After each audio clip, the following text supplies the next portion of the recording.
नमस्कार जय Jagannath welcome back to my mini blog सकाल मु गोटे कैंडी खाई दूली मत यहाँ बहुत क्यूट लगुला दहीबरा खाई मो भौणी को लेकिन गली रेवेन्शा टे कॉलेज रे कौन काम था लाइब्रेरी तापर आम गलु गिफ्ट दुकान से गोटे गिफ्ट आणलु कारण जड़े दीदी आज मैरेज थी ये रेडी होगी स्नाप नहीं जाऊली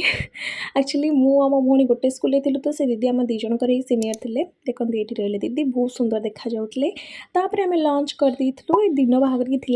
आम शोक उठिक इवनिंग रे चॉकलेट केक आउ टिफिन नहीं कि से जो बस्ती पिला पाखक जाऊलु कारण आज लिजार बर्थडे थिला ये है लिजा सहित तू खरा मुछे सीरियल ही मोर संपर्कटा जोड़ी होता सी गोटे बहुत ही स्वीट पर्सन एंड सी हेयर ड्रेसर काम कर समस्त को सुंदर बनाऊे सी पिला माने तो बहुत ही खुशी है थैंक्स टू लिजा से पिला मुहर खुशी हस फुटे भगवान करंतु लिजा बहुत आगू जाओ भगवान तो बहुत सारा आशीर्वाद दिंतु पिला भी भगवान बहुत सारा आशीर्वाद दिंतु हैप्पी बर्थडे लिजा दीदी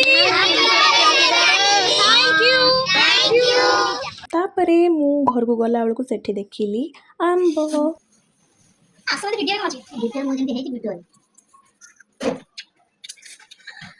माने मु समस्त कहीदे मत खट्टा बहुत ही पसंद से आंब हो कोली हो अँला हो तेंतुली हो जहाँ भी हो मत बहुत ही पसंद बहुत ही खुशी लगुला तो मो दिन स्टार्ट होता मिठारू एवं मो वीडियो एंड करुँची एंड यहाँ खटारे ही एंड हम तो जब मो वीडियो आपण मन भल लगी लाइक कमेंट शेयर करेंगे मो चैनल को सब्सक्राइब करेंगे रोजी बाय।